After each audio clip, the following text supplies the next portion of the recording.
Boa noite, mais uma vez, para todos os colegas, estudantes.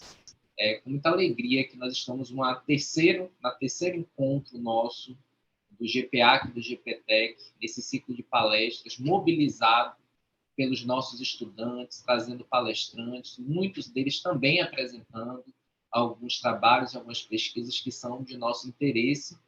E nessa noite especial, por mais que tenhamos a Nanda aí fazendo suporte todos os nossos encontros, mas em especial a Maria Mercedes, que convidou o professor Iron para conversar um pouco conosco sobre avaliar para aprender no ensino superior, que é muito interessante para a nossa formação também, nossa formação continuada como professores, pesquisadores.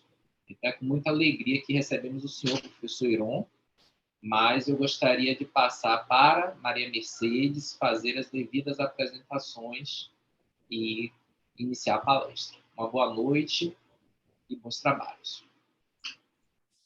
Boa noite para todos e todas.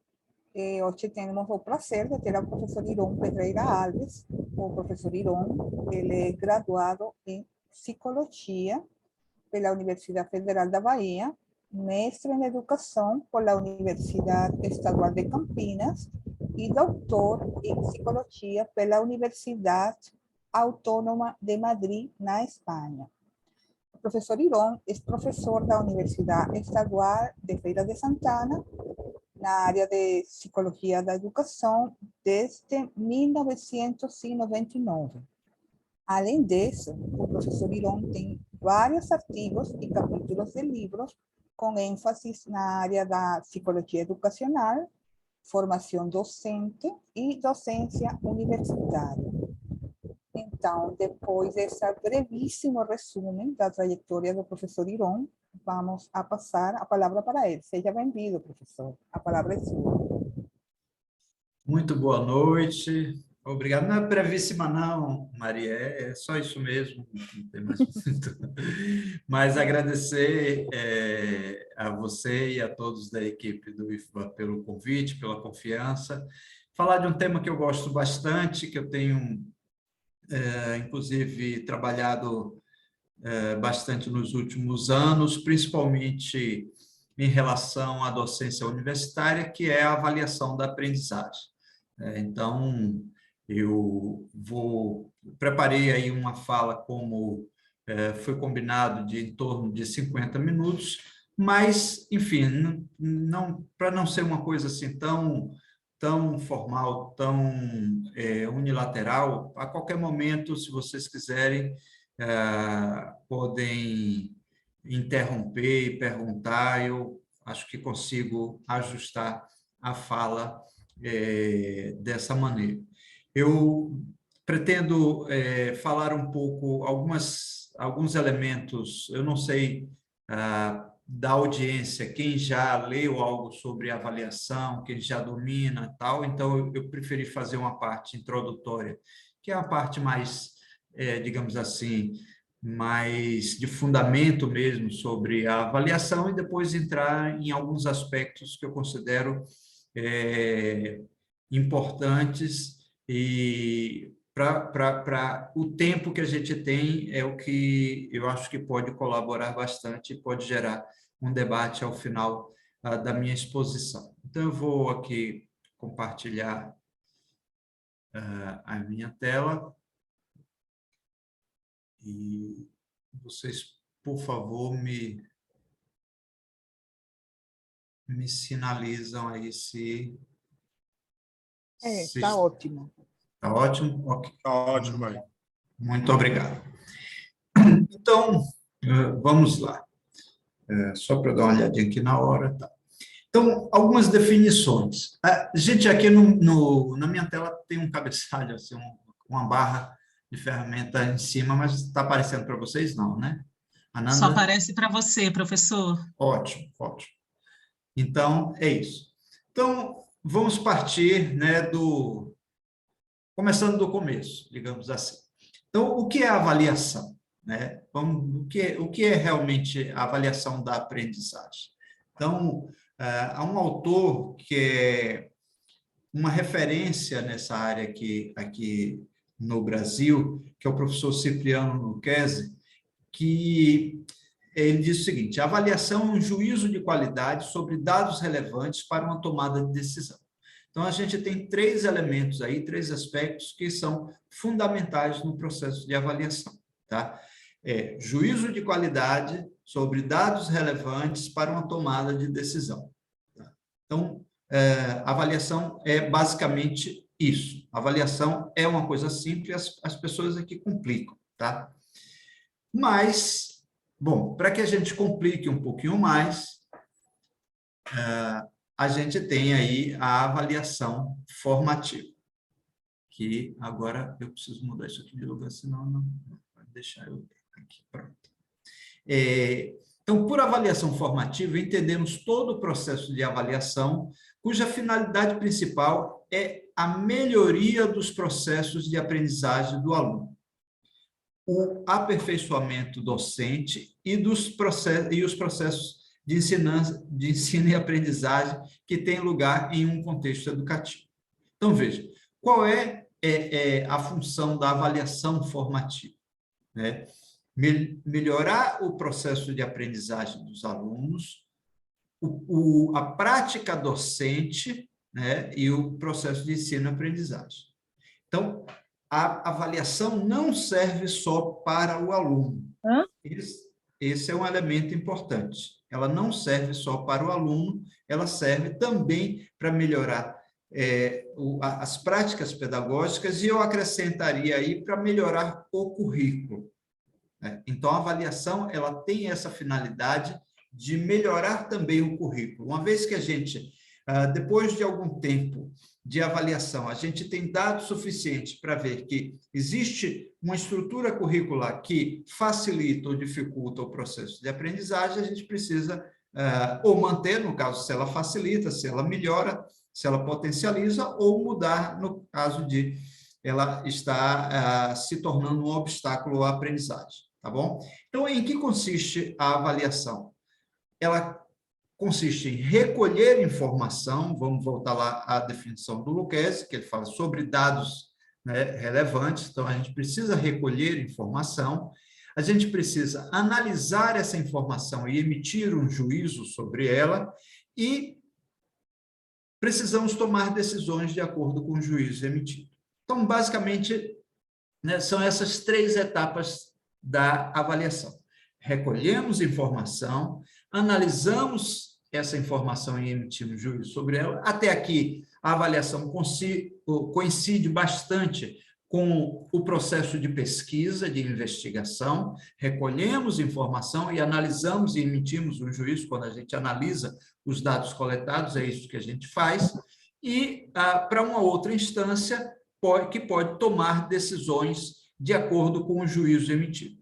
O Cipriano Lucchesi, inclusive, ele faz, mais recentemente, em seus escritos, ele mostra que, ele diz que esses 2 primeiros passos aqui consistiriam mesmo o processo de avaliação, e o 3º passo seria mais da ordem do gerenciamento, né? Mas o professor ele faz esses 3 elementos, então não há por que fazer essa diferenciação na ação docente. Então, vamos pensar um pouquinho mais detidamente cada um desses elementos, né? Então, primeiro, recolher informação. A gente precisa de instrumentos para recolher informação.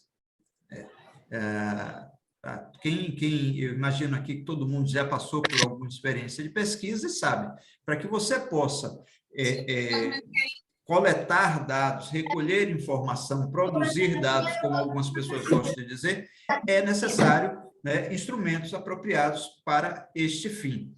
E esses instrumentos, eles precisam ser adequados ao tipo de informação que a gente vai coletar ou vai produzir, certo? Então, aqui já cabe uma certa reflexão sobre isso, né? Porque diversas pesquisas têm mostrado que a grande maioria dos professores do nível superior... Gente, eu acho que tem um microfone aberto aí. Me parece que é de Adari. Oi, amor. Água. Espera aí, amor. Já solucionou. Então, como eu falava, vários estudos têm demonstrado que no nível superior, no ensino superior, o instrumento de longe mais utilizado é a prova individual sem consulta em sala de aula. Então, assim, será que esse é o instrumento universal para qualquer tipo de aprendizagem? Será que é só esse o instrumento que é válido quando a gente fala em avaliação da aprendizagem? Será que só a prova é confiável? Ou será é porque que a gente não conhece outras possibilidades de avaliação? Então, a primeira coisa é pensar, será que a prova é esse canivete suíço da avaliação da aprendizagem que serve para qualquer tarefa? Ou será que a gente está meio numa espécie de comportamento inerte que a gente vai reproduzindo porque foi isso que a gente viveu durante todo o nosso processo de formação? Então, aqui já fica uma questão. Então, o tipo de informação que a gente vai buscar são os resultados da aprendizagem. Eu vou avaliar, estamos falando de avaliação da aprendizagem, portanto, a informação que eu vou buscar são os resultados da aprendizagem. Eu quero saber se os alunos aprenderam ou não. Tá?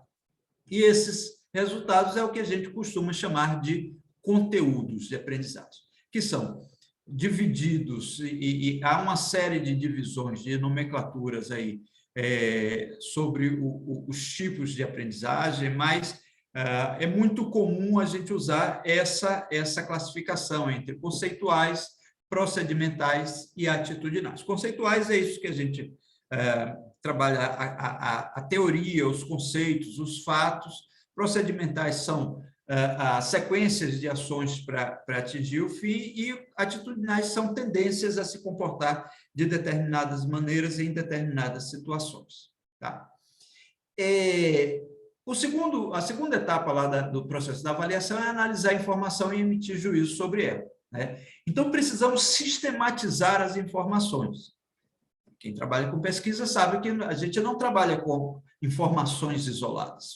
A gente precisa reunir essas informações e sistematizá-las, organizá-las de alguma maneira.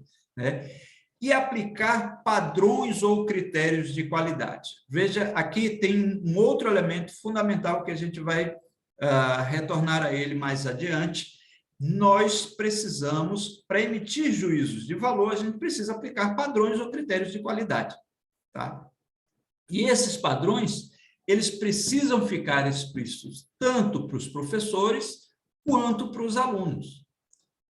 E a minha ênfase nisso aqui é porque alguns professores parecem guardar esses critérios a 7 chaves. Estão tão bem guardados que nem os professores sabem quais são os critérios que eles estão aplicando para avaliar os seus alunos, infelizmente.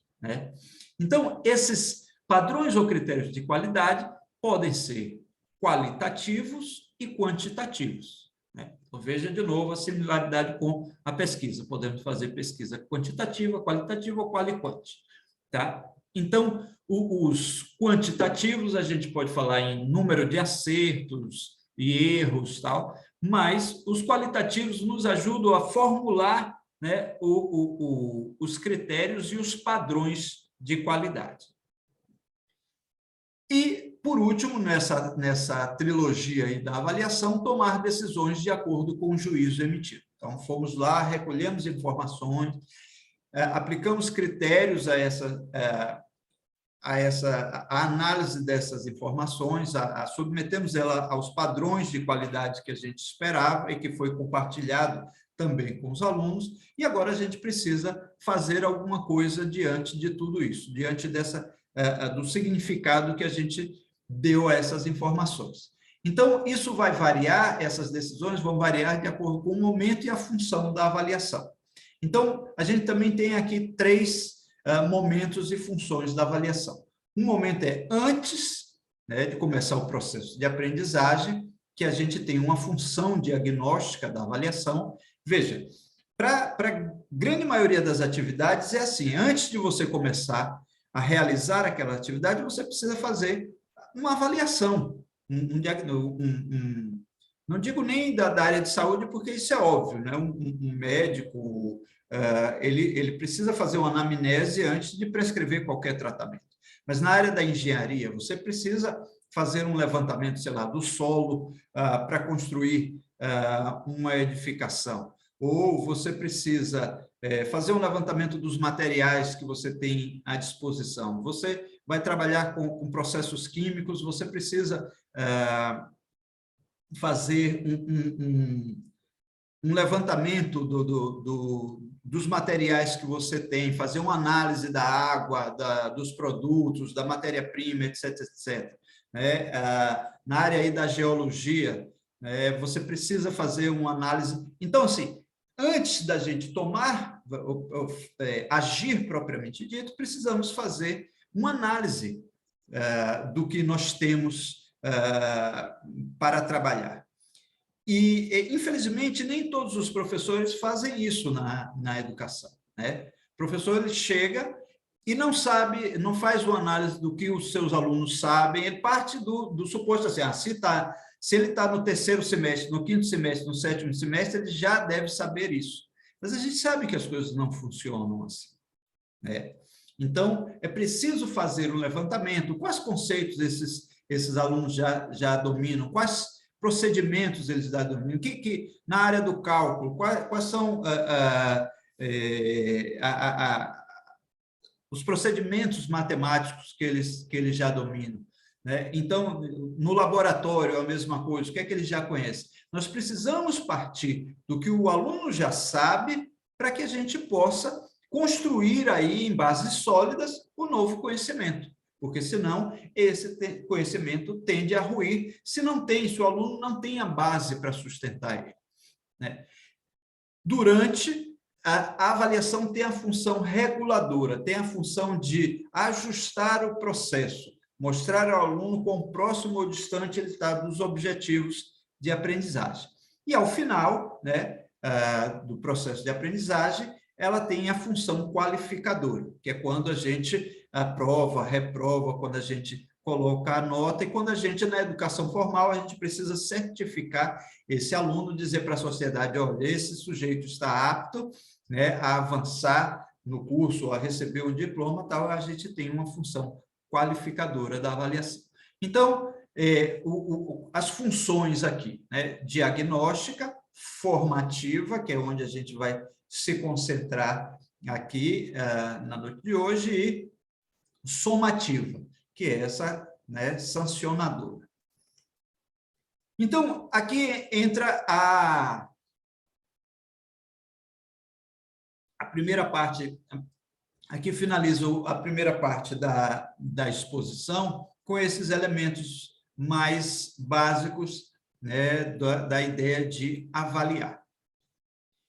Agora eu vou passar para a ideia de avaliação formativa e, bom, como o tema é muito amplo e eu poderia aqui reunir muito material, a gente poderia passar um curso inteiro falando de avaliação, mas nem a gente tem tempo, nem vocês me aguentariam, né? Eu vou destacar aqui 4 elementos que eu julgo muito importantes para que a gente possa colocar em prática, né? Eu gosto de pegar poucas ideias, mas que essas ideias sirvam para que vocês lembrem, que vocês possam, de alguma maneira, concordando com a minha argumentação aqui, colocar em prática na sala de aula de vocês. Então, quais são esses elementos?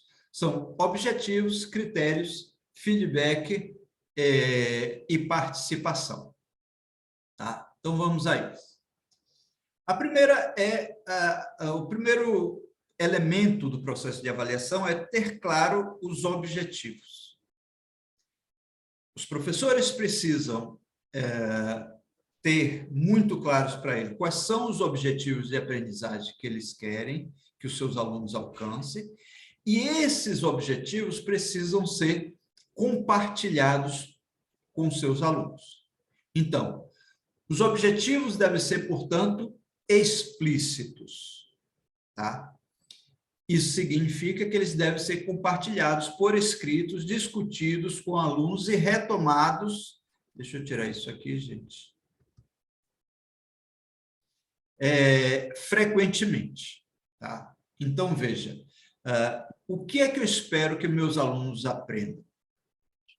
Eu quero que eles aprendam limites, derivadas, eu quero que eles aprendam a fazer um ensaio de tração, eu quero que eles aprendam a fazer um projeto elétrico, eu quero que eles aprendam a calcular um determinado, o tamanho e a potência de um determinado equipamento, eu quero que ele faça um software. Então, esses princípios, esses objetivos precisam estar claros e precisa estar, sabe, sendo sempre retomados, porque não é porque foi dito no começo do semestre que os alunos, quando chegam lá pelo meio do semestre, eles lembram do que é que o professor espera deles, tá? Esses objetivos devem ser específicos. Então, além dos objetivos gerais da disciplina, cada unidade temática deve ter seu objetivo de aprendizagem revelado. Lembra lá, de novo, voltando à pesquisa, temos objetivos gerais e específicos. A gente comunica isso na metodologia das nossas publicações.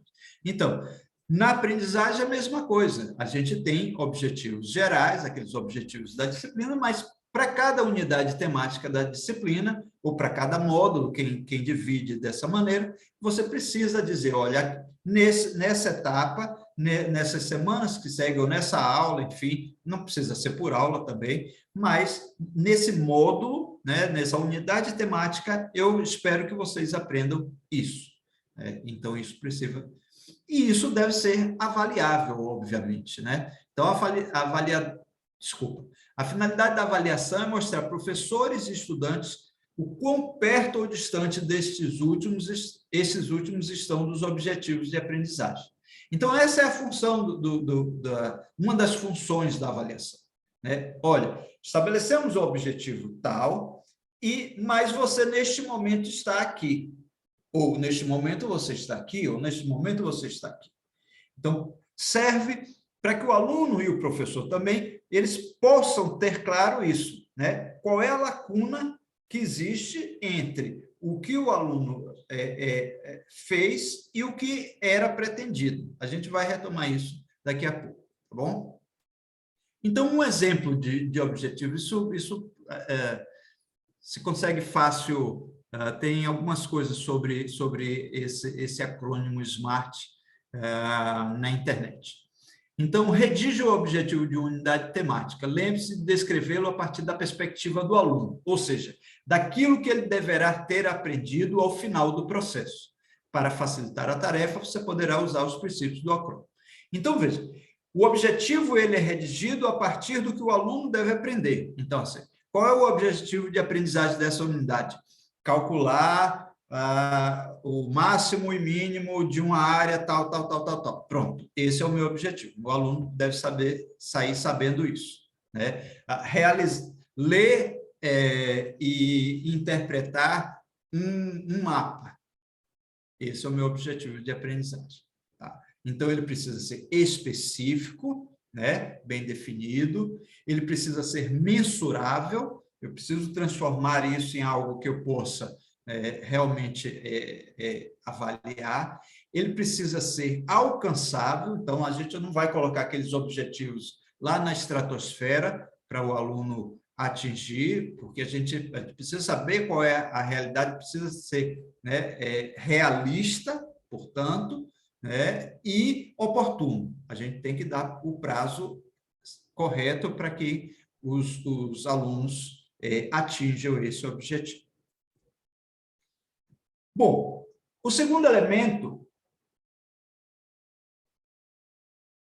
e que faz toda a diferença no processo de avaliação, são os critérios de avaliação. Isso aí que, muitas vezes, como eu disse, nem os próprios professores têm claro para eles quais são os critérios que eles usam para avaliar. Tá? Então, veja, nós achamos sempre que a gente tem controle total sobre o nosso comportamento, né? E nós achamos que nossas decisões são sempre racionais, né? E sempre dentro ali da nossa vontade, né? Sempre atendendo à nossa vontade. Então, há uma literatura bastante farta na psicologia que mostra que as coisas não são bem assim, né? Nós somos muito mais influenciados por fatores ambientais do que a gente imagina. Muito, muito mais influenciados por fatores ambientais do que a gente imagina. E aqui tem um estudo muito interessante que foi citado num livro chamado Rápido e Devagar, Duas Maneiras de Pensar, do Daniel Kahneman, né, que é um psicólogo, prêmio Nobel de Economia, e ele fez uma referência a esse estudo, eu fui atrás, e olha que interessante. Eles avaliaram decisões judiciais, né? Decisões sobre revisão de a pena temporária, esqueci agora o nome, desculpe. Enfim, revisão de pena, tá? De um determinado processo judicial. Então, o processo era o seguinte, os juízes responsáveis pelos processos, eles liam os processos, davam parecer, davam enter, e ficava tudo isso registrado lá, informatizado, registrado nos programas. Então, os pesquisadores eles foram analisar esses dados, né? O processo lá de avaliação, eles foram analisar esses dados. E esses dados tinham um padrão muito interessante. Quando as decisões eram avaliadas no começo ou logo depois de um momento de refeição, né, no começo no início de cada sessão, né, que era quando os juízes tinham se alimentado, a probabilidade de serem deferidos era muito maior de quando esse processo se afastava desse período, ou seja, quando os juízes tinham mais fome. Tá? Então, achamos que a percentagem de decisões favoráveis cai gradualmente de 65% para quase zero em cada sessão e retorna abruptamente para 65% após o intervalo. Nossas descobertas sugerem que as decisões judiciais podem ser influenciadas por variáveis estranhas, que não devem ter qualquer influência sobre as decisões legais. Então, imagina, né? Os juízes acham que não, eles estão sendo imparciais, eles estão fazendo tudo de acordo, mas eles não percebem esse padrão aqui, gente. Olha, isso aqui é o início de uma sessão. A probabilidade de deferir vai diminuindo até o intervalo. Então, quando chega próximo do primeiro intervalo, a probabilidade, se seu processo caiu aqui, né, você se deu mal, porque ele vai ser indeferido. E aí, os juízes voltam do intervalo, de novo, olha o padrão, e aí vai decrescendo, outro intervalo, e aqui. Né? Então, o que diz isso? Proporções... Espera que agora preciso... Aqui, proporção de decisões a favor dos presos por posição ordinal. Os pontos circulados indicam a primeira decisão em cada uma das 3 sessões de decisão. Marcas de escalas no eixo X denotam cada terceiro caso. Linha pontilhada indica pausa para comida. Tá? Então, quando os juízes estão hipoglicêmicos, eles são mais rigorosos. Esse estudo, ler esse estudo, me fez mudar radicalmente a minha maneira de fazer as avaliações, ou de corrigir os trabalhos, como a gente costuma dizer. Antes eu pegava e fazia e ia até o final. E hoje não. Hoje eu começo a fazer isso e quando eu sinto que eu estou já cansado, que eu estou saltando linhas, que eu já estou tentando antecipar o que o aluno ou aluna vai escrever, eu paro. Eu paro e aí eu continuo em um outro momento. Tá? Então, olha o que diz aqui. Embora nosso foco tenha sido em decisões judiciais periciais, suspeitamos da presença de outras formas de estratégias de simplificação de decisões para especialistas em outras decisões ou julgamentos sequenciais importantes, como decisões legislativas, médicas e de admissão à universidade. Nossas descobertas se somam à literatura que documenta como os especialistas não são imunes a influências de informações irrelevantes estranhas. Então, nós, como eu disse antes, somos influenciados por esses elementos do ambiente. Né? E há um outro livro do Daniel Kahneman, em coautoria com outros 2 autores, chama Ruído. Né? Quem tiver interesse no tema, vale a pena, que ele vai mostrar isso. Existe uma infinidade de fatores que influenciam decisões judiciais e decisões de outras ordens, como médica, como especialistas de legistas, o pessoal que analisa digitais, etc, etc, etc. Desde o clima, né? Se faz calor, se faz frio, se está nublado, se está com céu brilhante, até se o time de quem avalia ganhou ou não no último final de semana. Tá? Então, nós temos, como eu já disse, muitos fatores que influenciam as nossas decisões, a nossa capacidade de avaliar. E aí, como é que a gente minimiza a interferência estranha, a interferência externa? Né? Utilizando, né, algumas âncoras, que são os critérios de avaliação, né, para que a gente não deixe esses fatores agirem de maneira tão direta sobre o nosso comportamento. Então, uma dessas âncoras, por exemplo, são as rubricas de avaliação, que eu vou retomar mais tarde, mas veja que quando a gente usa rubricas de avaliação, como a gente diminui essa tendência que nós temos a seguir determinados padrões de comportamento. Esse estudo aqui é muito interessante. Ele avaliou 1.549 professores lá nos Estados Unidos. Eles fizeram uma testagem com instrumentos lá padronizados que avaliava a tendência racista, se era racista ou não, dos professores. Eles não encontraram nenhuma tendência racista desses professores. E aí, eles colocaram 2 trechos escritos, os trechos eram idênticos, eu vou mostrar daqui a pouco, os trechos eram idênticos, como se fossem escritas de alunos, só que em um texto, o aluno colocava um nome que era um nome tipicamente de aluno branco. E no outro texto, um nome, deixa eu passar logo para mostrar para vocês, um nome que é tipicamente de aluno negro. Tá? Veja, as 2 redações são iguais. Somente muda esse detalhe do sobrenome de quem supostamente teria escrito a redação. Quando foi colocado para os professores avaliarem sem uma escala, sem um critério muito bem definido, né, os alunos, a redação dos alunos que aparentemente eram brancos foram muito melhor avaliadas do que as redações dos alunos supostamente negros. Entretanto, quando foi utilizada uma rubrica de avaliação, a coisa mudou.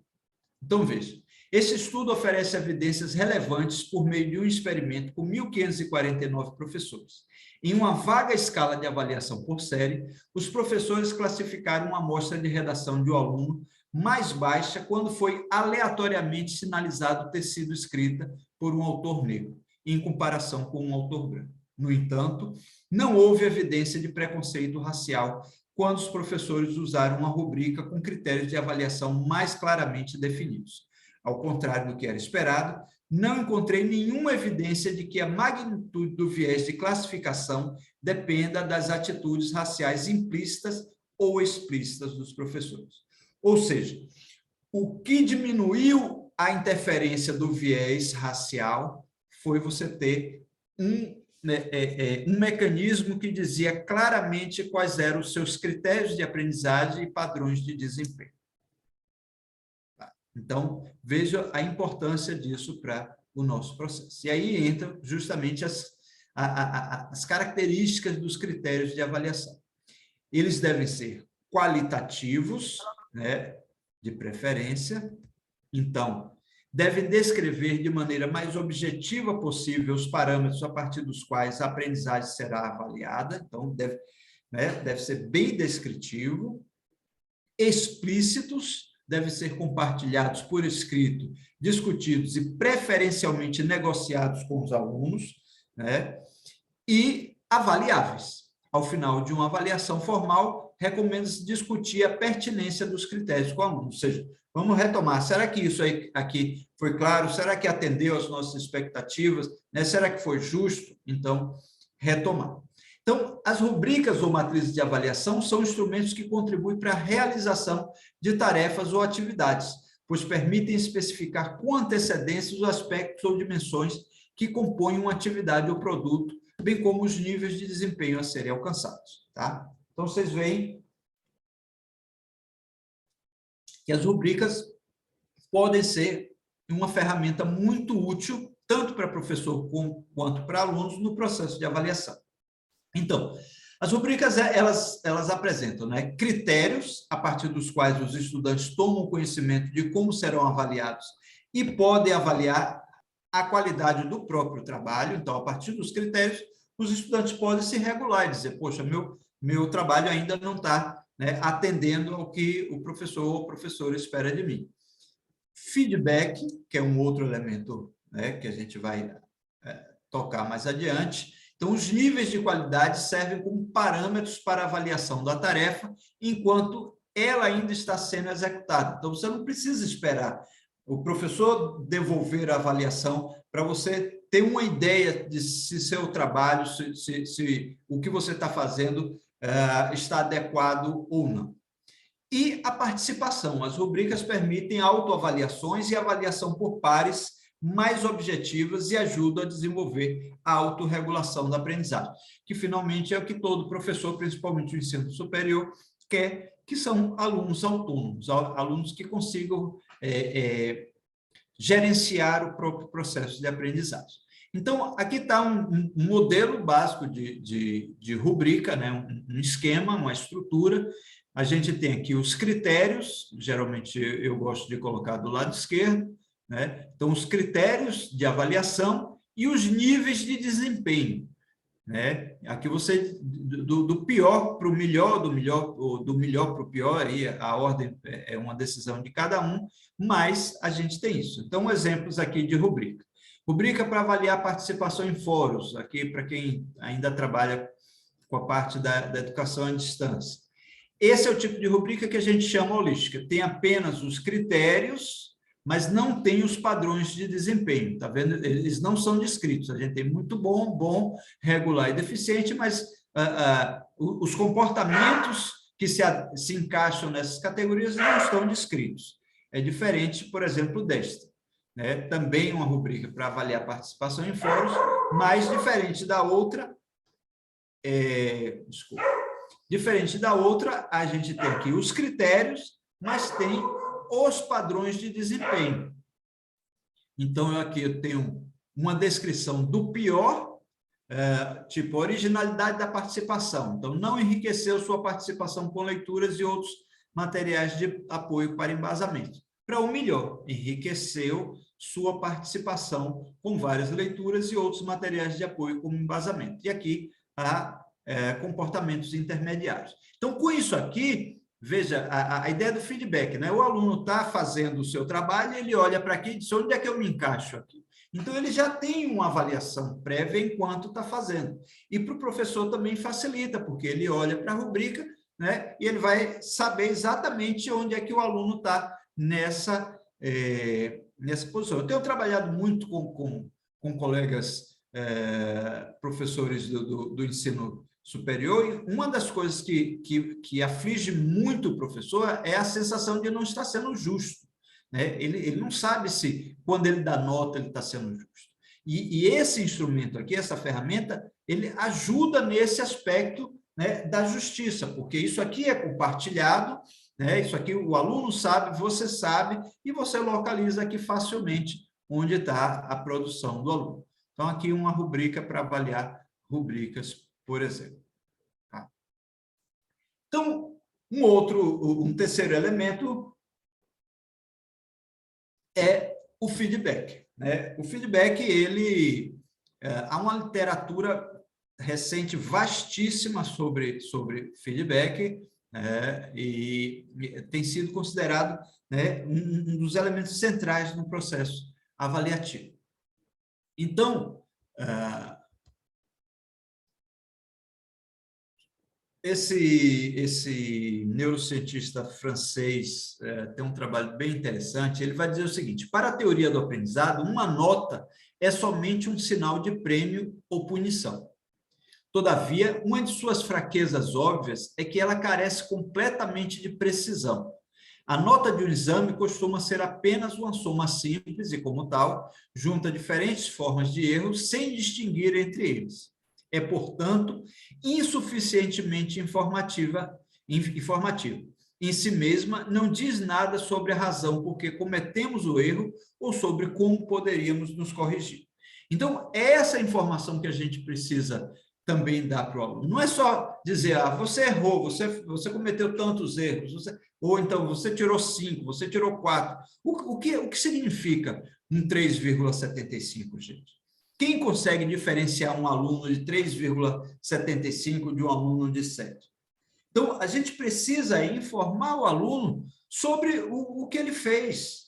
Dizer, olha, você errou aqui, por isso, e para corrigir esse erro, você precisa fazer isso, isso e isso. Então, essa é a função do feedback. Isso é muito mais informativo, isso traz muito mais consciência para o aluno ao seu processo de aprendizagem do que simplesmente botar lá um 5,7, tá bom? Então, o feedback avaliativo, aqui inspirado em um artigo, assim, um artigo com milhares de citações, que é esse do Haidt e Timper, chama The Power of Feedback. É um artigo ultra citado, assim, vale bastante a pena, né? Ele vai dizer que quais são as 3 funções do feedback. Tem que informar para onde estou indo, ou seja, explicitar os objetivos de aprendizagem, os níveis de desempenho, os critérios de avaliação, tudo isso que a gente já discutiu até aqui, como estou indo, né? Revelar o nível atual de aprendizagem, o quão distante se encontra dos objetivos estabelecidos, ou seja, essa diferença entre o realizado e o pretendido, tá? E o que fazer a seguir, que a grande maioria dos professores não informa isso, né? Que é informar como reduzir a distância entre o estado atual e o pretendido, e dar oportunidade para diminuir essa distância, tá? Então, o que o aluno precisa fazer para melhorar, para superar, né, essa distância entre o que ele consegue fazer hoje e o objetivo que o professor traçou lá atrás como objetivo de aprendizagem? Então, essa é a função do feedback. Quando a gente dá essas informações para os alunos, a gente está ajudando esse aluno a aprender. Ao passo que, quando a gente dá uma nota, simplesmente estamos premiando o aluno quando é uma nota alta e punindo o aluno quando a nota é baixa. Então, essas 3 questões, ou seja, para onde estou indo, como estou indo e o que fazer a seguir, elas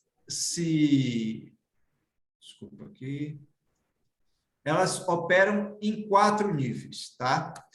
O nível pessoal, o nível da tarefa, o nível do processo e o nível da autorregulação. Então, eu vou passar mais rápido aqui, porque o tempo também já está se esgotando. Então, o nível pessoal é um feedback tipo, elogio ou crítica, tá? Aquele direcionado, como diz aí, à pessoa. Então, você é muito inteligente, ou você é preguiçoso, ou você é muito desleixado, você é irresponsável, você é muito... não ajuda. Por que não ajuda? Segundo os autores, é o feedback que a gente deve evitar. Por quê? Não fala nada sobre o processo de aprendizagem, não acrescenta no processo de aprendizagem. O feedback sobre a tarefa é aquele que vai falar principalmente dos erros e acertos, né? Já é um avanço em relação ao feedback em relação à pessoa, mas tem também a limitação de se prender àquela tarefa, né? E não avançar para outras. O poder não tem um poder de generalização. Ele fica ali e o aluno ele fica muito tentado a corrigir somente para aumentar a sua nota. É tipo, faça aí um trabalho para eu melhorar a nota. Então, às vezes, centrar somente nos erros e acertos, em acertar novamente, fica muito preso a isso, a tarefa. Então, o que é mais interessante para a gente? Dar feedback sobre o processo, mostrar ao aluno, né, o processo que ele realizou e que levou ele àquele resultado, e a autorregulação, ou seja, como ele gerenciou o seu processo de aprendizagem e como ele pode gerenciar melhor para atingir os objetivos. Então, o feedback, quando se destina, né, a esses elementos que são mais generalizáveis, que não estão somente naquela tarefa específica, mas que ele serve para qualquer outra tarefa de aprendizagem que ele vai realizar, então, assim é melhor, porque aí a gente ajuda a formar um aprendiz mais qualificado. Eu comentaria esses 4 elementos, eu vou passar rapidinho, né? São, enfim, é só um aprofundamento, mas a ideia básica é justamente essa, tá bom? E aí, vamos chegar no último daqueles elementos lá, daqueles 4 elementos, que é a participação, né? Então, veja, objetivos, critérios, feedback e agora a participação. Em diversas esferas, né, a interatividade ela tem sido a tônica, né, na nossa cultura. Então, veja, mesmo a televisão, que antes, né, a televisão, o rádio, principalmente a internet, mas hoje até mesmo o cinema, né, esses elementos estão sendo cada vez mais interativos. As empresas buscam um diálogo maior com os seus clientes, né, um canal de comunicação, né? Na universidade ou no ensino superior, isso não pode ser diferente. A gente precisa estimular a participação dos alunos. Mas alguns professores aceitam até que os alunos participem nas suas aulas. Mas participar, dividir com os alunos o poder de avaliar, alguns professores veem isso de maneira muito reticente, né? Mas é necessário, e eu vou tentar aqui rapidamente, com base em alguns estudos, convencer vocês de que isso sim é possível, e não só é possível, como é benéfico para o processo de aprendizagem, tá bom? Então, veja essa meta-análise aqui sobre o impacto da avaliação por pares na performance, ou no resultado acadêmico dos alunos, né?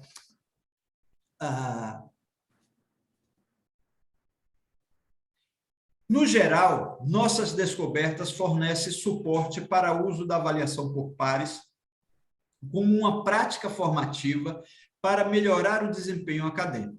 Os resultados indicam que a avaliação por pares é mais eficaz. Olha isso, gente. O resultado de uma meta-análise, ou seja, de uma análise de diversos estudos sobre o mesmo tema, mostra que os resultados indicam que a avaliação por pares é mais eficaz do que nenhuma avaliação, obviamente, mas é também mais eficaz do que a avaliação do professor. E não é significativamente diferente em seu efeito da autoavaliação. Então, a avaliação por pares, segundo esse estudo, é mais eficaz para o processo de aprendizagem do que a avaliação do próprio docente. Né? Eu sei que tem gente que não vai acreditar nisso, mas é o que os estudos dizem. Então, o que deve promover a avaliação por pares? Né? O julgamento avaliativo, que é a capacidade de tomar decisões sobre a qualidade do próprio trabalho e sobre o trabalho de outrem. Então, assim, os estudantes eles precisam saber avaliar a qualidade do que eles fazem. Quando eles se formarem, quando eles estiverem trabalhando, né, são eles que vão avaliar, né, a qualidade do trabalho inicialmente. Então, eles não vão ligar para os seus professores para dizer, professor, dá uma olhada, estou mandando uma foto aí, vê se isso aqui que eu fiz está legal. Não dá para fazer isso. Então, mas quando é que ele vai desenvolver essa capacidade de julgar se ele não tem oportunidade de avaliar durante o seu processo? Se todo o processo está na mão do professor, o critério não é explícito, o professor não compartilha com ele esses critérios, não dá bons feedbacks para ele, para dizer o que é que ele precisa melhorar, e dá apenas uma nota. Então, ao final, ele vai ter dificuldade de saber se o trabalho que ele está realizando tem qualidade ou não. Então, precisamos desenvolver esse julgamento avaliativo, e a gente desenvolver esse julgamento avaliativo dando essa oportunidade do aluno avaliar os próprios trabalhos e os trabalhos dos colegas. Tá? Então, deve promover a autoavaliação, que é a capacidade de valorar qualitativamente os próprios processos e produtos de aprendizagem, a partir de critérios previamente definidos. Já falamos bastante disso. E a avaliação por pares, né, que é a capacidade de valorar qualitativamente os processos e produtos de aprendizagem dos colegas, a partir de critérios previamente definidos. Então, tanto a autoavaliação como a avaliação por pares, gente, não é que nota você se dá, nem que nota você dá ao colega. Isso não é avaliação. Eu faço avaliação por pares, por exemplo, e não trabalho com nota. Tá? E os alunos dão bons feedbacks para os colegas.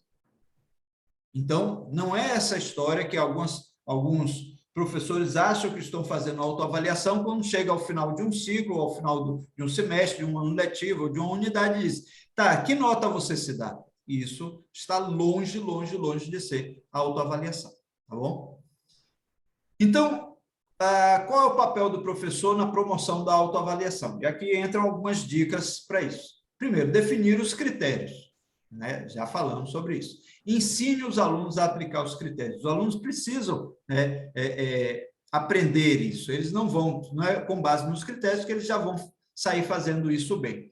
Dê aos alunos feedback sobre suas autoavaliações. Então, precisa ser dialógica. Perdão. Dê aos alunos ajuda no uso de dados de autoavaliação para melhorar o desempenho. Lembre lá do critério, da definição de avaliação. Recolher informação, emitir juízo sobre ela e tomar decisões. A gente precisa aprender isso. E os alunos também. Forneça tempo suficiente para revisão após a autoavaliação. Não transforme a autoavaliação em autoqualificação, ou seja, colocar uma nota, aquilo que eu disse. Dizer ao aluno que nota você se dá não é autoavaliação. Tá? Então, esclareça o propósito da avaliação por pares, sua justificativa e expectativa para os alunos. Então, como eu disse, eu uso o Moodle, né, que tem esse recurso de avaliação por pares mediante rubrica, e os alunos às vezes se queixam bastante da interface do Moodle, mas eu explico para ele. O Moodle ele me dá essa possibilidade de fazer esse tipo de avaliação. Por isso eu mantenho e ou eles entendem ou fazem que entendem, não sei, mas a gente segue adiante. Envolva os alunos no desenvolvimento e esclarecimento dos critérios de avaliação. Então, aquilo que eu disse lá também, lá atrás, os critérios, eles podem ser mais interessantes, ficar mais significativos quando são negociados com os alunos. Combine os participantes, por exemplo, indivíduos, grupos, de uma forma que a avaliação que fomente a avaliação produtiva. Né? O Moodle ele tem um sistema randômico, ele distribui, né, aleatoriamente as avaliações, e eu acho isso bem interessante, porque eu não tenho que ter esse trabalho de dizer quem vai avaliar quem. Determine o formato da avaliação por pares, né, classificação com ou sem comentários, e o modo de interação da avaliação por pares. Por exemplo, cara a cara ou online. Então, por exemplo, eu faço sem nota, como eu já disse, né, só com os comentários, uso também uma rubrica de avaliação, a mesma rubrica que eu uso para avaliar os alunos, eles usam para avaliar os colegas, e eu uso essa avaliação online e com anonimato, que é um outro elemento também que tem vários artigos sobre isso. O anonimato não é duplo cego, né? Mas assim, quem avalia sabe de quem é o trabalho que está sendo avaliado, mas quem é avaliado não sabe quem avaliou. Tá? Forneça treinamento. Uma das coisas que faz diferença, a gente vai ver nesse processo, é ajudar os alunos a aprender a fazer isso. Forneça rubricas, scripts, listas de verificação, que é o que a gente está pretendendo aqui, propondo, e especifique as atividades de avaliação por pares e a escala de tempo. E monitore o processo e treine os alunos. Então, basicamente, essas dicas aí para avaliação. E aí, por último, queria mostrar assim, alguns trabalhos para tentar convencer, porque eu acho que ainda os professores não têm muita confiança de que os alunos vão avaliar de maneira justa os colegas, mas eles vão, gente, acredite, eu tenho feito isso desde a pandemia e tenho gostado bastante dos resultados, tá? Então, vamos lá. Aqui é um outro estudo, deixa eu ver se é esse que é... Não, então vamos. O que os autores encontraram aqui? A concordância entre as qualificações, entre as notas do docente e as autoavaliações é moderada, e também encontramos um efeito significativo de gênero. A diferença entre a nota da autoavaliação e a nota do docente é maior nos homens do que nas mulheres. Os homens são mais cheirados a espertinho, tá? Então, mas há uma boa concordância entre as notas dos professores e as notas dos alunos nas autoavaliações, quando eles têm critérios claros, tá? Mas, olha isso, no entanto, a concordância entre a qualificação do docente e a dos pares é alta para cada um dos trabalhos apresentados e muito elevada para a qualificação final dos alunos. Então, há uma alta concordância entre as notas. Veja, eu não trabalho com nota, mas mesmo se você pretender fazer com que a avaliação por pares conte para a nota, para a média do aluno, né, aqui tem um incentivo, né? Na verdade, a diferença entre a qualificação final, qualificação, repito, é a questão da nota, final do docente e a dos pares para cada aluno é sempre inferior a 1 ponto. E em 83% dos casos, menos de meio ponto. Então, é uma diferença muito pequena. Para quem acha que os alunos vão dar 10 para todos os colegas, não é isso que acontece quando eles estão diante de critérios claros e são treinados para isso, certo?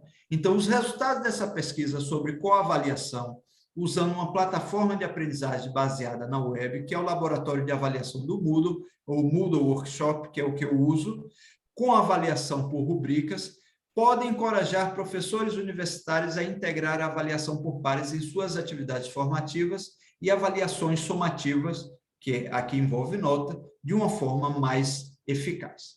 Tá? Então, é isso que eu faço, é isso que eu tenho feito, é isso que eu tenho gostado de fazer, eu tenho gostado muito dos resultados dessa experiência, e isso que eu estou tentando divulgar, né, para que a gente tenha também um processo, para que a gente qualifique mesmo a aprendizagem no ensino superior.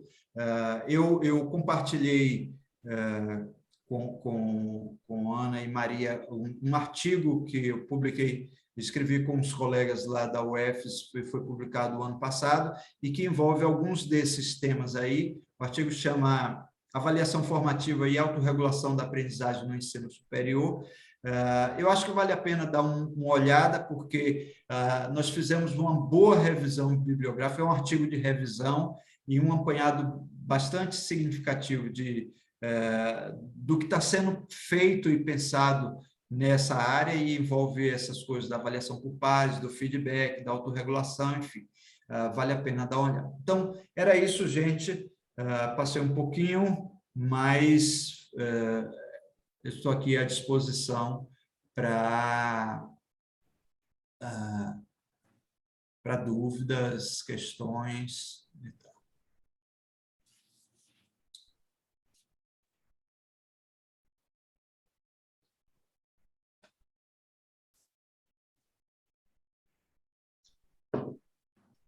Ana, seu microfone.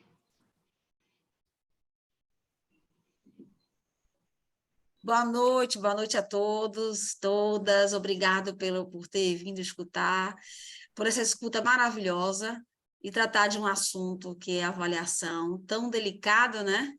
Em tempos de mudanças que tivemos recentemente, e eu acho que também de retorno agora, porque estamos também, não é, um pé ainda naquela movimento do remoto, e, né, a gente costuma dizer no IFP entre nós, a gente está lá na transição, né, Ivo? Nós estamos na transição ainda, para o aluno, para o professor.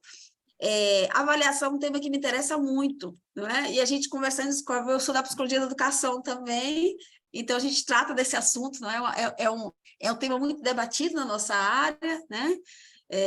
Você trouxe o Alto Baiano, é interessante, a gente trabalha também bastante com ele, os alunos, inclusive eu sou professora da disciplina Avaliação da Aprendizagem, né? Geralmente quem é da psicologia da educação não escapa, não escapa dessa disciplina. E uma coisa que você foi colocando aqui, e a gente sabe que os modos de avaliar, nos paradigmas, eles vão modificando, né? No modo de conceber a aprendizagem, né? Mas tem uma coisa que é interessante da área comportamental, que eu tive a oportunidade de, embora não trabalhe na área comportamental, né? Trabalho com cognitivismo, eu tive a oportunidade de estudar bastante, né? Essa área, tive uma orientadora, né? Dentro dessa área, e uma das coisas mais interessantes que eu gosto, quando eles falam, e você levantou aqui, é a questão do feedback, né? Aí eu queria te perguntar se na tua experiência, nesses estudos, e até mesmo materiais para a gente, mas também se tem algum tipo de pesquisa que esteja sendo desenvolvido dentro dessa linha do feedback, da importância temporal do feedback para a área comportamental, né? Que eles colocam a importância do imediato, né? Que eles sempre dizem assim, não adianta se você corrige, se você faz todo o processo, e na hora de dar o feedback ao aluno, você demora. Você demora a dizer para ele, né, onde ele chegou, como você colocou, onde ele pode chegar e como ele pode chegar, né? Então, esse detalhe muda. Eu acho que é uma abordagem que traz uma coisa interessante e para a situação que nós vivemos, né, como professores de todas as áreas, né, todos os níveis, né, do volume de trabalho que nós temos, né, isso requer realmente uma organização da matéria e todas as questões que a gente já sabe que está envolvido no processo de ensino, e que o comportamental chama tanto para isso, né? E essa relevância também que você colocou, que me chamou muita atenção, a questão que eu discuto bastante isso para os meus alunos, e quando eu me dirijo, por exemplo, sabe, Iron, aos adolescentes, quando estão aprendendo, e os pais chegam inquietos, né? A questão da autorregulação, não é? De autorregular. Qual é o momento onde eu aprendo melhor, né? E que momento, de que forma eu aprendo, né? Quanto tempo eu devo dispor? E isso são coisas muito relevantes, porque a gente está num período das tecnologias e do uso exacerbado disso, né? E eu sempre digo para pais, para alunos, meus alunos, digo, olha, eles não têm o domínio, é esperado essa autorregulação, como você colocou bem, é esperado do ensino superior, que nós tenhamos também, né? Mas os adolescentes precisam desse suporte, e nem sempre o professor tem consciência disso, né? Porque essa autorregulação ela é construída, né? Num processo que vai amadurecendo ao longo, né? E hoje, cada vez mais, eles não estão sabendo, por exemplo, autorregular uma coisa mínima, que é o tempo, dentro do uso de uma ferramenta tão importante, né, quanto as tecnologias hoje, nos instrumentos, como puderem chamar, me desculpem o pessoal da área de tecnologia, mas eu falo instrumento na perspectiva vigotskiana, mas assim, né, dessas tecnologias para o aprendizado. Aí eu queria saber se você tem algum material, alguma discussão sobre isso, esse feedback, me interessa muito essa questão. Sim, como eu disse, né? Hoje, um dos elementos que a gente tem mais publicações dentro do processo de avaliação, e assim, eu sempre me atenho ao ensino superior, que é a etapa da educação que eu trabalho com essa parte de avaliação, mas a gente tem uma literatura vasta sobre feedback, né? Então, o feedback ele precisa, sim, ser o mais próximo possível ele, na verdade, o feedback na avaliação formativa ele é constante, né? À medida em que você vai aprendendo, então não precisa ser aquela coisa formal. A avaliação formativa, ela não é necessariamente aquela avaliação formal, em que a gente para um momento que a gente faz um trabalho, que a gente faz uma prova, não. A avaliação formativa eu faço a avaliação formativa quando eu lanço uma pergunta na sala de aula, no meio da aula, e eu ouço as respostas que os alunos dão, ou pelas perguntas que ele faz, ou até quem já tem um tempo de sala de aula sabe como é isso, quando a gente olha para a cara dos alunos e vê que a mensagem não está chegando para eles. Isso também é avaliação, né? Então, a avaliação, o feedback, ele precisa ser dado durante todo esse processo, porque vai ajudando o aluno a se aproximar do objetivo de aprendizagem. Mas quando a gente está falando do processo de avaliação formal, ele fez um trabalho, ele fez uma prova, ele fez uma prática, tá? Aí a gente pode dar um feedback que pode ser mais detalhado, mas ele precisa, sim, ser muito próximo, o mais próximo possível, né, da finalização dessa avaliação formal, porque senão o aluno não conecta as coisas, né? Há quem defenda hoje que o feedback é um diálogo, não somente é uma informação que o professor dá para o aluno, mas precisa, né, de um diálogo para que ambos entendam o que foi que aconteceu e que o aluno possa melhorar o seu processo. Então, claro, isso traz bastante trabalho para o professor, como se não fosse pouco, né? O trabalho do professor, a gente ainda está querendo que você dê informações detalhadas. Então, como é que a gente resolve isso? Eu consegui resolver isso buscando uma solução na época da pandemia, porque eu não consigo trabalhar na tela do computador, não consigo ler na tela do computador por muito tempo, né? Então, a tela do computador me cansa muito e leituras mais extensas eu não faço. Então, os alunos mandavam os trabalhos para mim e eu tive que imprimir todos os trabalhos. Todos os trabalhos eu imprimi para ler no papel. E aí eu fazia anotação no papel, mas eu não tinha como devolver isso para os alunos, né? Como é que eu entregava isso? Não dava. Há quem faça use aquele recurso de revisão do Word para fazer aquilo, mas eu não consegui, fisicamente para mim não dá. Então, aí eu fui buscar alguma solução para isso e eu encontrei alguns textos falando do feedback por áudio. E isso, para mim, facilitou muito a minha vida e eu continuo, depois da pandemia, fazendo isso. Então, como é que eu faço o feedback por áudio? No começo do semestre, eu lanço um formulário do Google, peço os e-mails de todos os alunos e faço um monte de perguntas lá. Inclusive, Ana, eu pergunto a eles o tempo que eles passam em redes sociais e o tempo que eles passam estudando extra classe, e depois eu mostro para eles onde está o problema, que o problema não é dos professores, mas que eles estão passando mais tempo nas redes sociais do que nos estudos. Então, mas voltando, aí eu pego os e-mails dele. E aí, o que é que eu faço? Eu leio os trabalhos, faço as anotações ainda nos trabalhos, mas aí eu pego o meu celular, tem um gravador aqui, a maioria dos celulares já vem, mas na Play Store você consegue um gravador simples, gratuito, e aí eu gravo aqui uma mensagem para os alunos. Aí eu falo, olha, o seu trabalho está assim, assim, de acordo com a rubrica que a gente...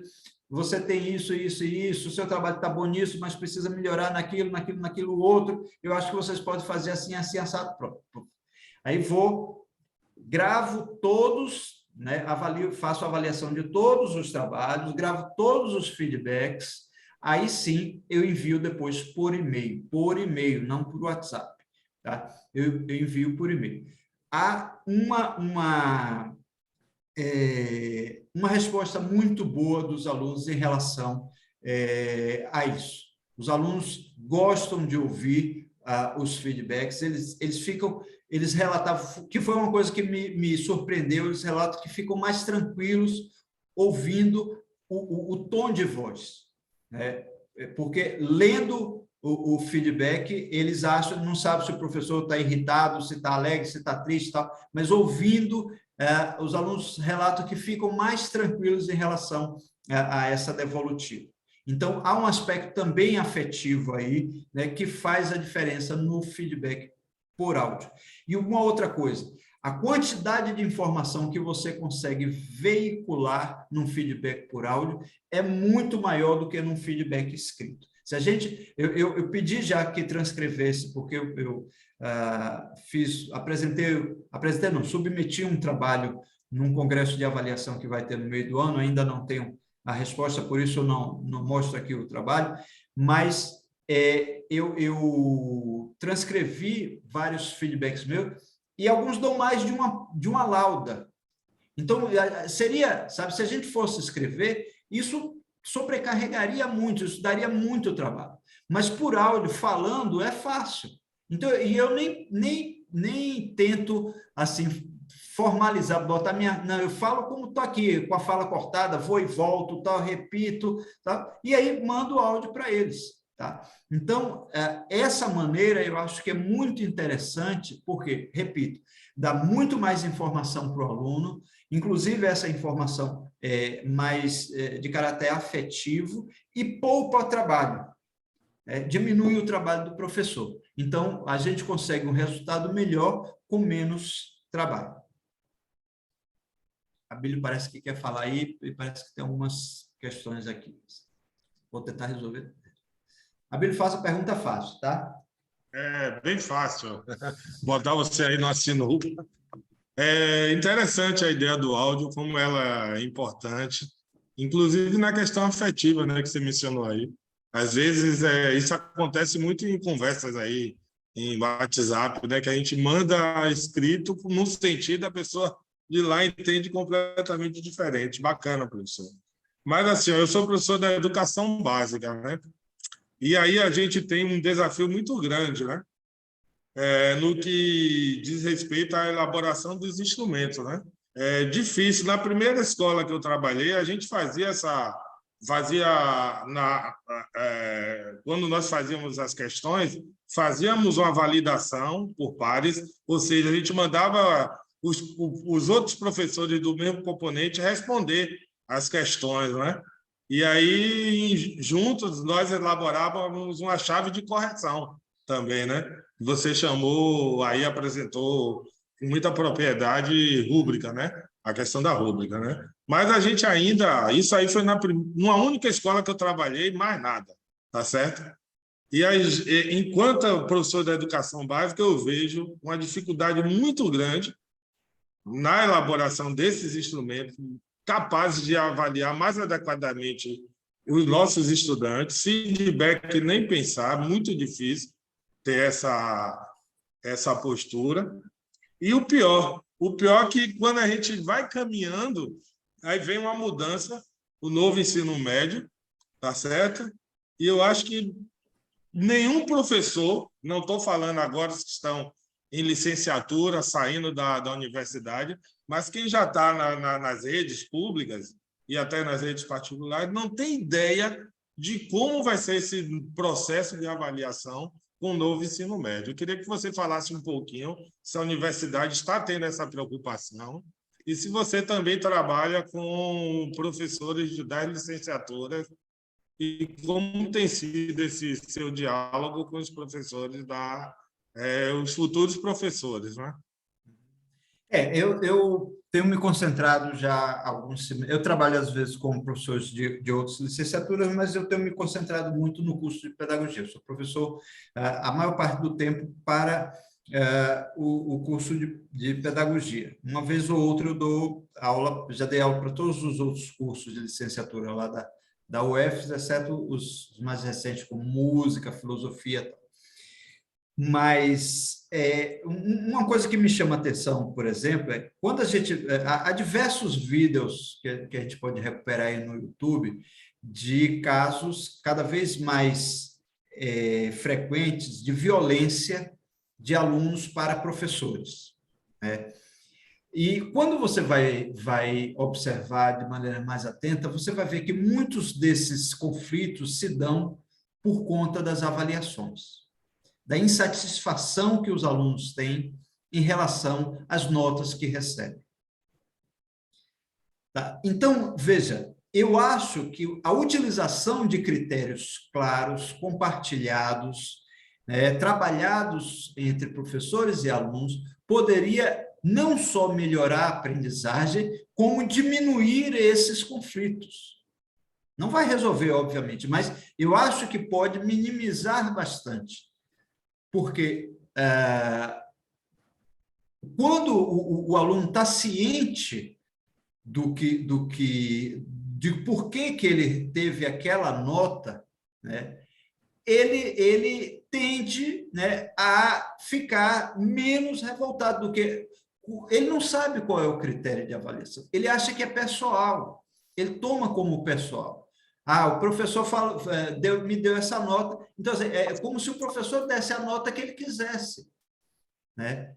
Então, eu dou uma nota boa para um aluno. E, às vezes, como a gente viu, como há uma série de fatores que influenciam a decisão do professor, pode até ser isso, mas pode ser inconsciente. Inconscientemente, o professor dá uma nota melhor para aquele que ele considera melhor aluno e uma nota pior para o que ele considera pior aluno, ainda que o resultado na avaliação tenha sido igual. A gente sabe que isso pode acontecer. Comigo aconteceu. Uma das coisas que eu fui buscar esses elementos foi porque aconteceu algo parecido comigo. Eu fiz uma avaliação, uma aluna entregou a avaliação, e agora não me lembro qual foi o motivo, ela entregou a mesma avaliação tempos depois. Era exatamente a mesma avaliação, mas eu dei notas diferentes. E ela, obviamente, esfregou na minha cara. Tá?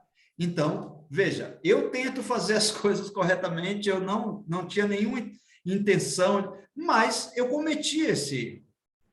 E dessa mesma maneira a gente pode... Então, quando eu passei a usar os critérios, as rubricas, eu acho que isso me deu uma maior consciência do que é que eu buscava. Então, por exemplo, a questão da ortografia, né? A escrita, não só a ortografia, mas a concordância, toda a parte... Né? Isso irrita, eu imagino, não vou falar qualquer professor, mas me irrita bastante, né, para um professor de universidade encontrar esse. Eu sei que não é necessariamente culpa dos alunos, ou seja, a responsabilidade que eles têm, a responsabilidade do sistema que colocou, que deixou que eles que impediu eles que aprendessem, mas isso não deixa de me incomodar. Então, o que é que eu fiz? Eu delimitei qual é. Então, às vezes, você dá uma nota mais baixa, mas você não colocou lá que o objetivo é esse, que o critério é esse, que quem errar muito... Então, eu coloco assim, na minha rubrica, tenho três quesitos que valem 3, porque eu preciso transformar em nota. Eu sempre digo, isso é uma exigência da instituição, eu preciso transformar isso em nota. Então, eu tenho 3 quesitos, 3 critérios lá que valem 3, e o critério de apresentação, que inclui, inclusive, a questão da redação, vale 1. Então, isso segura o meu ímpeto de baixar demais a nota do aluno, porque o trabalho está mal escrito. Entendeu? Então, veja, com isso eu trago justiça. Eu peguei uma avaliação de uma aluna que na parte teórica ela foi brilhante.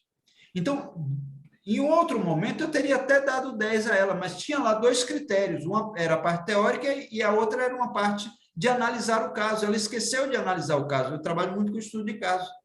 E eu dei metade da nota para ela. E ela virou para mim e disse, professor, eu estudei tanto. Eu disse, eu vi que você estudou, mas você não cumpriu o que foi pedido na avaliação. E ela tirou 5. E ela não argumentou porque eu mostrei, estava escrito, foi previamente discutido, estava tudo claro. E ela entendeu o porquê que ela tirou 5.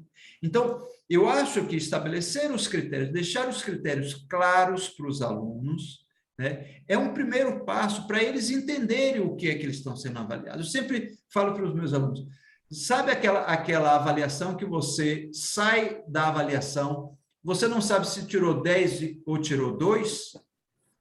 Qualquer dessas notas é surpresa? Então, é porque você não sabe qual é o critério. Você não consegue ter uma estimativa do que você fez, se é bom ou ruim. E aí, quanto ao ensino médio, a posição, pelo menos que eu tenho visto dos meus colegas que trabalham mais diretamente com isso, é lutar pela revogação do novo ensino médio.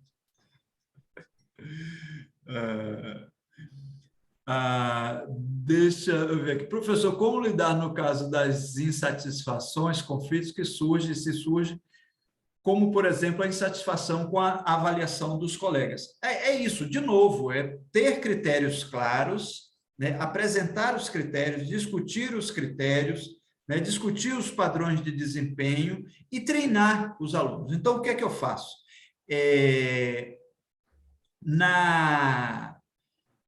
No meu processo, em uma das disciplinas que eu ministro, eu faço uma avaliação sem nota, né, uma primeira avaliação que não conta para nota, para que os alunos entendam como é o processo. Para que eles entendam como eu trabalho a avaliação. Então, isso anula os conflitos, as insatisfações? Não.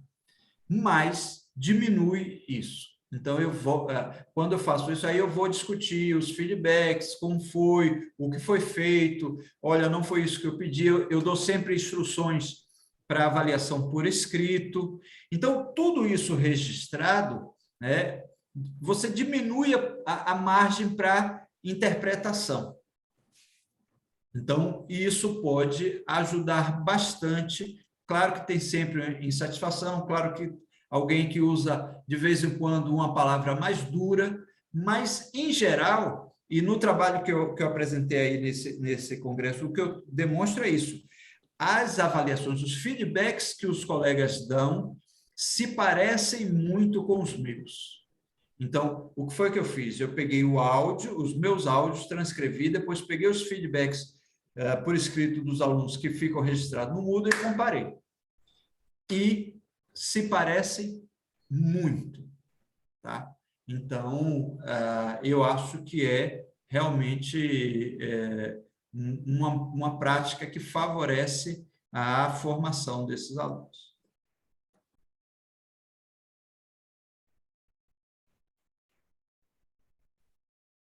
Eu tenho uma pergunta da Maria Mercedes, que a avaliação formativa favorece a autoavaliação?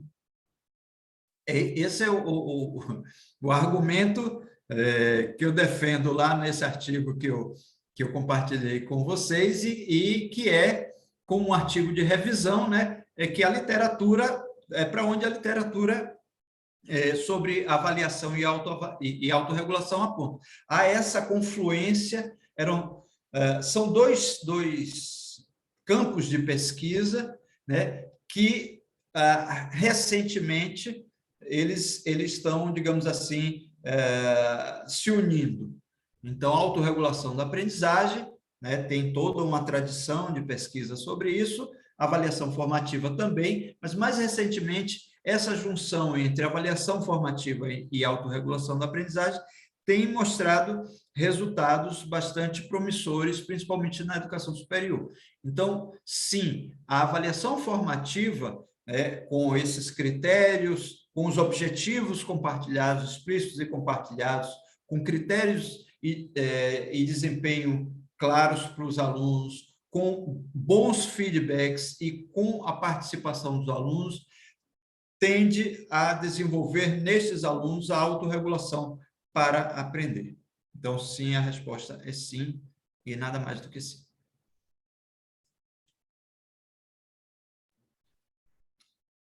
Iron, eu estou aqui pensando uma coisa que é muito frustrante, não? Na educação superior, que tem a ver com a avaliação oportuna.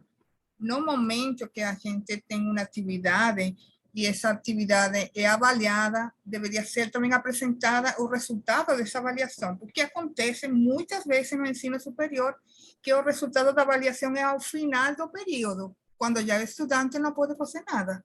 Então, acho que é importante isso também. Cada atividade que tem uma avaliação deveria dar um resultado oportuno, né?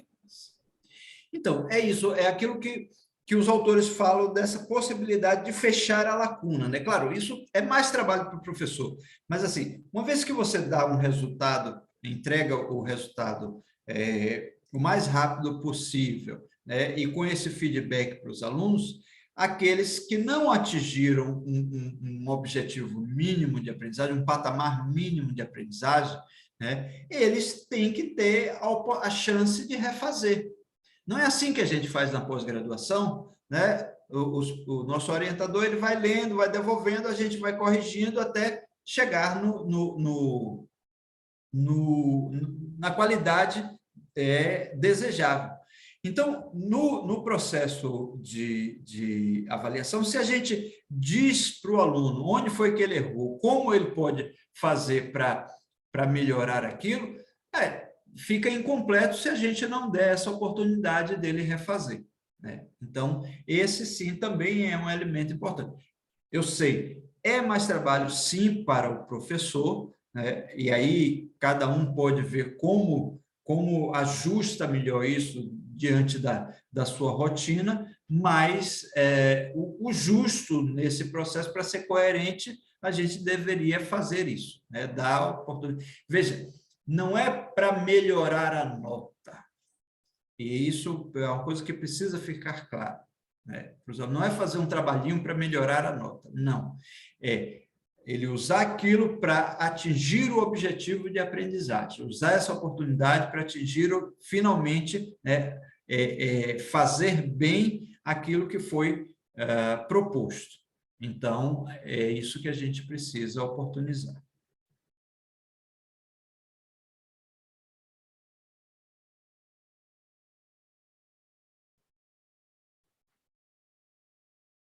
Mais alguma questão? Não.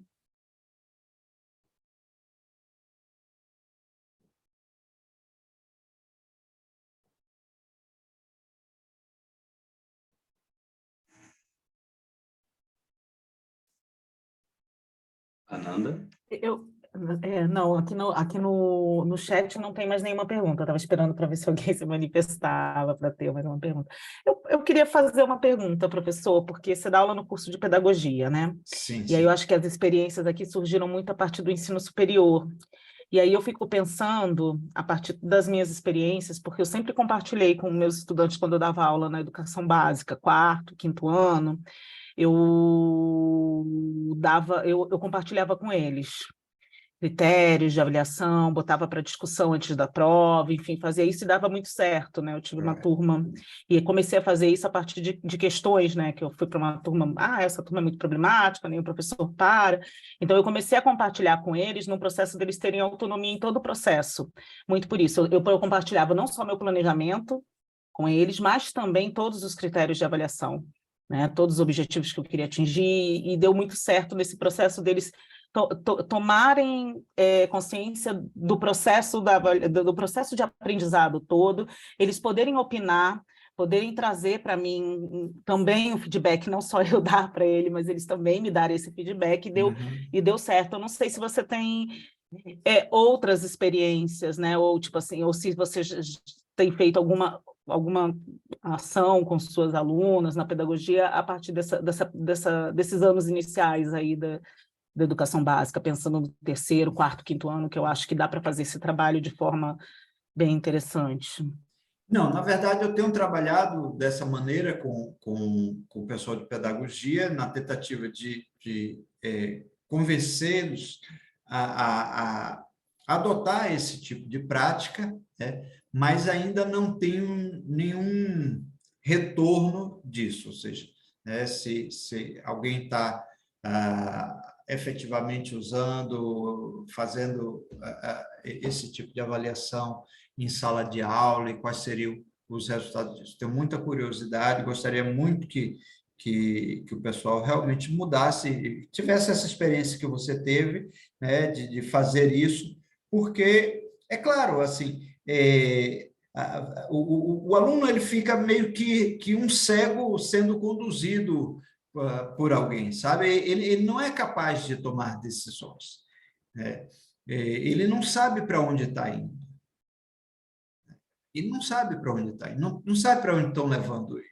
E veja, principalmente antes da pandemia, o Brasil já era um país de ansiosos, né?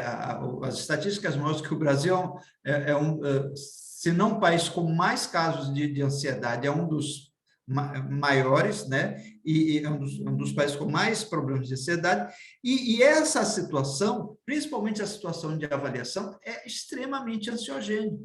Eu peço aos meus alunos que relatem, né, situações traumáticas, situações difíceis que eles passaram em relação à avaliação. Tem trabalhos também sobre isso, tem pesquisa sobre isso, e é justamente isso, os alunos têm um histórico em relação às situações de avaliação que é triste, gente, é triste, é doloroso, sabe? Então, a gente precisa mudar isso, precisa mudar essa perspectiva. A avaliação não tem que ser esse terror que se tornou, tá? É muito, muito triste mesmo você ver crianças já, sabe, desde muito novas, tendo, sabe, falta de ar, sudorese, chora, tem problemas, sabe, porque vão enfrentar uma prova no dia seguinte, sabe? Meus alunos, e os alunos nas universidades, de uma forma geral, eles tremem, e ainda tem professor que exacerba isso, sabe, que bota mais pressão ainda. Então, é muito difícil. A gente realmente precisa mudar esse panorama da avaliação, e eu gostaria muito que os alunos pudessem já aí ensaiando essas práticas quando eles saem da universidade. Aqui alguém, se houver tempo, pode fazer. Boa noite, professor. Está me ouvindo? Sim, sim, alto e claro. Meu nome é Ina Silma, sou lá do PPGDC, né? Sou egressa lá do curso, e me interessou ver o seu trabalho, li uma parte do seu coisa, porque hoje dá aula o dia todo, a gente não tem tempo de ler tudo, né? Mas vou ler o artigo, que me interessou bastante. Eu tenho feito uma experiência, eu não sou de pedagogia, eu sou de ciências contábeis, ciências sociais aplicadas, mas tenho feito essa experiência em sala de aula, esse semestre mais ainda, de fazer a avaliação formativa em sala, e a avaliação formal, entre aspas, ela é dado resultado junto com todos os alunos, a correção, e são eles que fazem colocam o qualitativo, o quantitativo. Então, são eles que calculam, eles sabem quanto vale cada questão, eles fazem a resposta, eu explico se houve algum acerto, algum equívoco, eu explico por que estaria certo ou por que estaria errado, a gente discute isso em sala, e eles que me dizem que nota eles tiraram.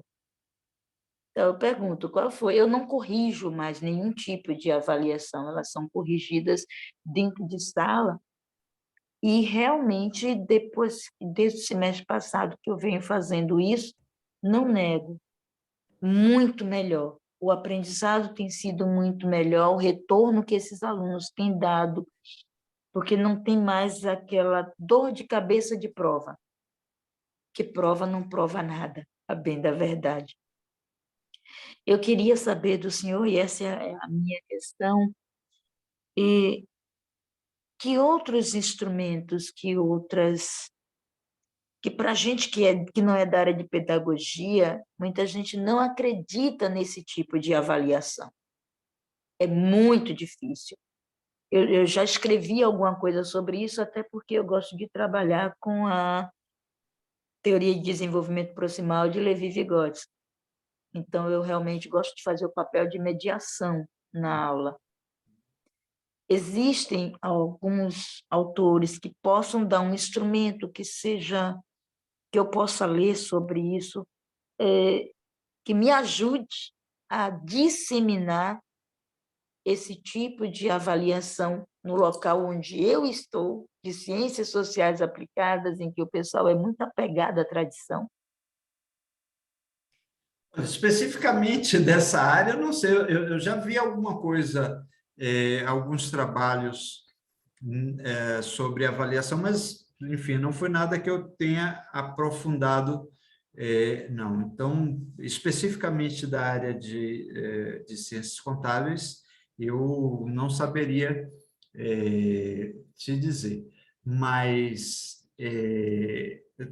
quando você fala instrumentos, me ajude aí a entender. Fala instrumento de avaliação, assim, outras maneiras de avaliar o aluno, é isso? Sim, eu estive uma vez fazendo um curso com uma professora, esqueci o nome dela agora, porque já tem muito, isso foi em 2008, que eu fui aprender a como avaliar de forma não tradicional, que a minha preocupação é como é que construía uma atividade de avaliação do tipo prova que a gente conhece, mas que fosse mais de raciocínio e não do o que é ou o que não é, já que eu permito que o aluno discuta e desenvolva o conceito para responder. Então, todos juntos, eles discutem os conceitos e conseguem responder. E eu fui aprender isso fora com ela, né? De que maneira eu construía a avaliação, como é que ela deveria ser construída. Até aí tudo bem, eu aprendi. Mas as coisas mudaram bastante e a pandemia atrapalhou muita coisa. Sim. Desculpa Se perguntar, antes mas qual é a disciplina que você ensina? eu ensino a Uma disciplina da delas. área orçamento empresarial e planejamento estratégico. Então, É o aluno ele precisa fazer um levantamento, organização do criar setor planejamento. financeiro, criar... Então, Isso, criar planejamento. a ideia que alguns chamam de avaliação autêntica, né, é que a avaliação se pareça muito com o que o aluno vai fazer. Então, qual é o objetivo de aprendizagem? Sistematizar, organizar o setor financeiro de uma empresa, por exemplo. né? Então, é isso que a gente deve pedir para o aluno. Então, você não vai fazer uma lista de perguntas. Como você faz? Claro, estou simplificando aqui porque, obviamente, eu não domino o tema, né? Mas, assim, na prova você vai o quê? Se você tiver Não, você pede, ó. Digamos que você tenha, aí você dá os dados de uma empresa, que pode ser fictícia ou pode ser uma empresa, uma pequena empresa, você vai lá, levanta e agora você vai organizar os dados dessa empresa. Então, isso é a avaliação. Então, a avaliação é isso, você precisa saber se o aluno é minimamente capaz de fazer isso. Então, aí entra a questão tanto do procedimento quanto da parte teórica, né? A gente precisa submeter o aluno a uma tarefa de avaliação que seja o mais parecida possível, dentro, claro, das condições que a gente tem, mas que seja o mais parecido possível com o que ele vai fazer futuramente, que é o nosso objetivo de aprendizagem. Então, eu também não faço mais prova. Não é que a prova seja completamente... A prova ela pode ser interessante em alguns momentos, em alguns tipos de aprendizagem. Mas eu, por exemplo, crio situações, né, que são muito parecidas, como eu disse, com o que o aluno vai enfrentar futuramente e coloco essas questões para eles darem conta. E aí, com isso, eu vou avaliar. Então, eu dou lá todas as instruções por escrito e tal. E com uma tarefa... será que o aluno não vai copiar? Se você der uma tarefa que pode ser copiada de qualquer lugar, sim. Mas se você dá uma tarefa original, aberta, que não tem uma resposta específica, né? Que é a diferença que se faz entre problema e exercício. Exercício, você já sabe qual é a resposta, o problema não. Então, quando você dá um problema para o aluno resolver, que não tem uma resposta única, que não tem um caminho único, mas sim tem critérios que você pode aplicar para saber se isso foi bem feito ou não, né? esse tipo de avaliação é muito mais interessante, porque ele realmente reflete se o aluno está próximo ou distante de atingir o objetivo de aprendizagem. Então, quanto mais parecido, melhor. Isso é o que os autores têm colocado de maneira clara. É isso que a gente precisa fazer. Então, no caso da contabilidade, o que o aluno vai fazer na empresa? Né? O que ele precisa? Se ele é contratado para dar conta dessa estrutura contábil, financeira da empresa, como é que ele faz isso? Então, claro, não vai começar de uma empresa grande, mas será que você pode trabalhar com isso, com pequenas empresas, com uma empresa fictícia, você colocar todos os dados lá, ou com uma empresa real, né? Agora, há umas 2 semanas, uma colega estava me falando, ela é professora de educação do campo, e aí a tarefa de aprendizagem de avaliação, na verdade, que ela propôs para os alunos foi: olha, o governo quer fechar a escola tal do campo, mas o Ministério Público, entraram com ação no Ministério Público, e o Ministério Público precisa de um parecer para saber se autoriza fechar ou não. Vocês precisam mostrar por que não deve fechar essa escola. É interessante.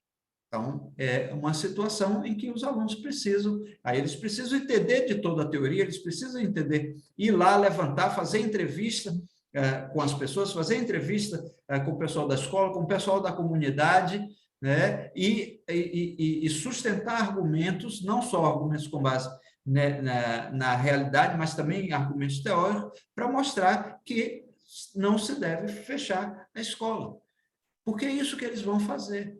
Então, são essas situações de avaliar para aprender. Se fala muito hoje em não avaliação da aprendizagem, mas avaliar para a aprendizagem, avaliação para a aprendizagem.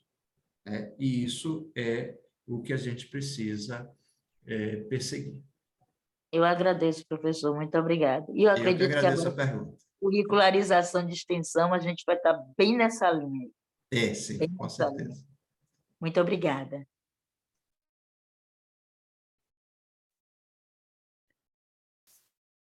Alguém mais tem alguma pergunta? Porque aqui no chat mais nenhuma. Eu não vou fazer pergunta, eu só vou colocar um ponto importante aí que o Iron em todos os momentos trouxe, que é a questão da relação da afetividade com esses processos de aprendizagem, não é, Iron? Somente em momentos de avaliação. Quando eu entrei no mestrado, era meu tema era meu projeto de dissertação, imagina, é um tema tão atual e mesmo tão antigo essa preocupação, não é? E realmente, imagine esses meninos jovens, adolescentes e crianças, como eu digo, participando desse Enem, para fazer para mostrar que a vida dele, alguns acham que vai decidir a vida, né? Naquele momento da escolha profissional. Isso tem um significado muito importante. É um tema interessante que a gente pode estar trazendo para a discussão também. Eu não tenho outra questão, não sei, Ananda, tem algum aí ainda no chat? Não. Acabaram, só elogios. E comentários paralelos à aula e muito elogios. É um tema muito importante. Vocês são muito generosos. Não, é tão importante, é tão pouco ainda que a gente fala de avaliação, né? Porque a gente fala de aprendizagem, na verdade, né? Como você colocou muito bem, avaliar para aprender, né? E aprender a avaliar. A gente está todo momento, professor, se colocando nessa discussão, né? Que a gente está revendo nossos valores, revendo nossas aprendizagens, né? Porque muitos avaliam como aprendeu, né? Repete o professor tem essa tendência a repetir aquela vivência dele. E eu achei importante também você colocando aqui para Inácio uma questão das metodologias ativas, da resolução de problemas, né? Mesmo na avaliação, como trouxe a professora com a experiência do campo, olha que coisa significativa para eles, né? Tá trazendo a temática e cotidiana, né, da realidade dele, da convivência. Gente, eu só tenho a agradecer, não é, ao professor Iron por essa oportunidade, aliás, também agradecer, mais que nunca, ele está sempre colaborando conosco, né, Mercedes? Aí está dessa conclusão da que vocês está, dessa vivência. Ela sempre disse, encontra o professor Iron lá, eu vejo o professor Iron, que está vendo aí? Ele está ali te acompanhando. Então, agradecer, Iron, esse tempo que você debruçou, essa oportunidade. Nós do GPA, que o GPTEC, agradecemos de coração essa vinda, que a gente sabe, sendo colega, o quanto é difícil para a gente hoje, esse tempo para a gente se administrar, né, para dar conta e fazer as coisas que a gente faz, e estar aqui junto, né, nesse momento de partilha. Os alunos também aprendendo junto com a gente, né, que são todos colegas nossos.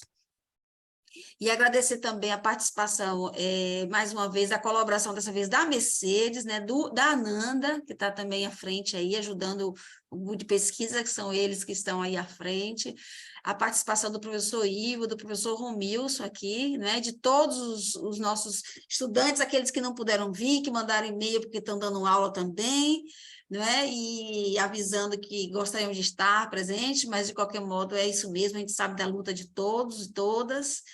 E é isso aí, foi um prazer, foi uma satisfação, se os colegas quiserem passar, eu passo a palavra, algumas palavrinhas aí, viu, Iron? Muito obrigada. Eu que agradeço e é sempre bom a gente discutir, trocar ideias com colegas, saber das coisas que os colegas fazem, eu também aprendo bastante, e então é sempre uma satisfação poder estar discutindo esses temas com os colegas.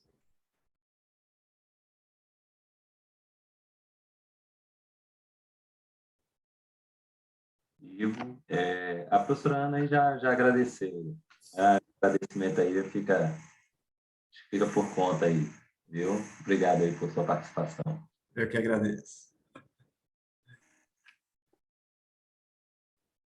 Idem, obrigado, professor. E podemos encerrar, tá bom? Muito obrigado, boa noite, bom descanso, até a próxima. Tchau, tchau.